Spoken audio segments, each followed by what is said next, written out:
Bonjour, bonjour chers amis, j'espère que vous allez très bien. Je suis ravi de vous retrouver ce matin dans ma chaîne. Alors, si c'est votre première fois, soyez la bienvenue. Alors moi c'est Angilbert et je partage dans cette chaîne les bienfaits de la lecture. Et je lis des livres qui sont des excellents livres dans le but de partager avec les gens la quintessence, voilà, de ce qui s'y trouve à l'intérieur, puisque avec le temps j'ai compris l'importance de la lecture. Alors je m'en vais tout de suite vous faire écouter une vidéo qui va davantage vous faire comprendre ce pourquoi la lecture est quelque chose de capital. Et c'est tellement pertinent ce qu'il dit que je vous recommande fortement d'écouter cette vidéo jusqu'à la fin, parce qu'à la fin il dit quelque chose de redoutable. Alors, sans ne plus vous faire languir, je vous envoie l'écouter. À tout de suite.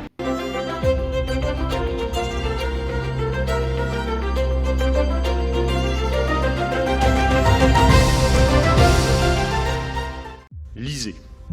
Vous n'imaginez pas le plaisir que ça va vous procurer. Je le dis avec beaucoup de conviction parce que j'ai moi-même des enfants, j'en ai un qui est lycéen, et c'est devenu un combat la lecture. Et je veux juste dire à tous ceux qui nous écoutent que ce combat, nous le menons avec Marc Ledré-Lacharrière, avec Luce Perrault, avec Éric Renard qui est présent, avec tous les journalistes qui sont présents ici et qui écrivent.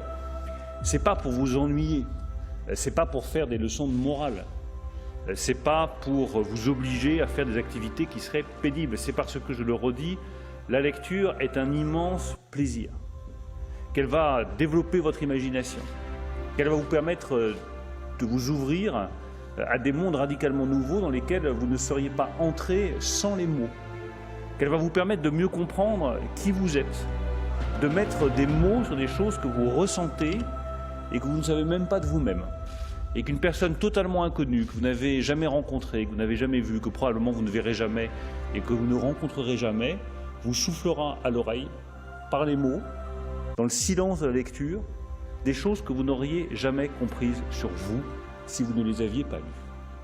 On apprend plus sur son désir d'aventure en lisant Robinson Crusoe qu'en partant en voyage.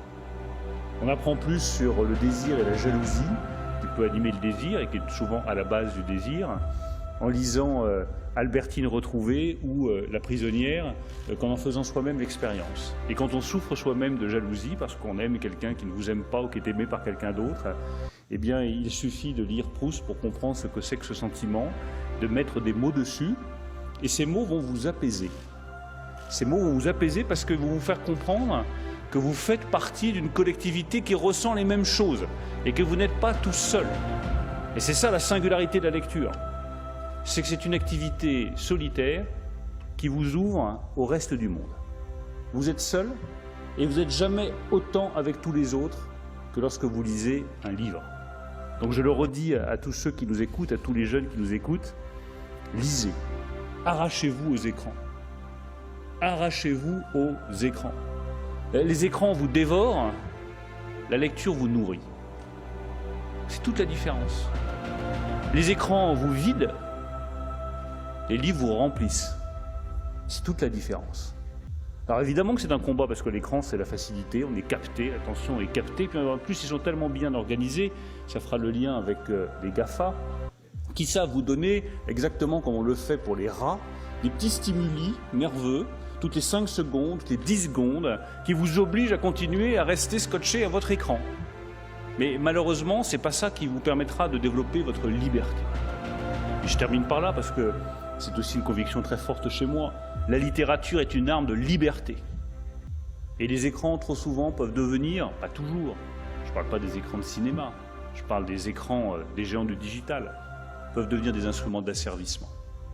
Vous pouvez être asservi dans votre consommation, dans votre comportement, dans vos pratiques, dans vos gestes, par des écrans qui sont formatés pour orienter votre pensée. La littérature, elle vous donne de la liberté. Les mots vous donnent de la liberté pour vous construire et être ce que vous êtes. Je le dis à toutes les lycéennes et tous les lycéens qui nous écoutent, vous êtes chacun unique. chacun, eh bien, la littérature vous permettra, et les livres vous permettront de découvrir à quel point vous êtes unique et à quel point vous ne ressemblez à personne d'autre. C'est ça ce qui fait l'humanité. Chaque personne est unique et c'est la littérature qui nous l'apprend.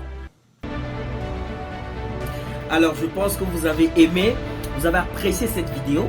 Alors s'il y a quelque chose que je peux ajouter, c'est tout simplement d'écouter les conseils qui ont été donnés, de les mettre en pratique et que fermement nous nous lançons définitivement dans la lecture. Lisons ensemble et changeons notre être, changeons le monde, changeons des réalités qui ont été imprégnées ou alors qui ont été introduites dans notre subconscient pour mettre des valeurs qui sont cachées dans les bouquins.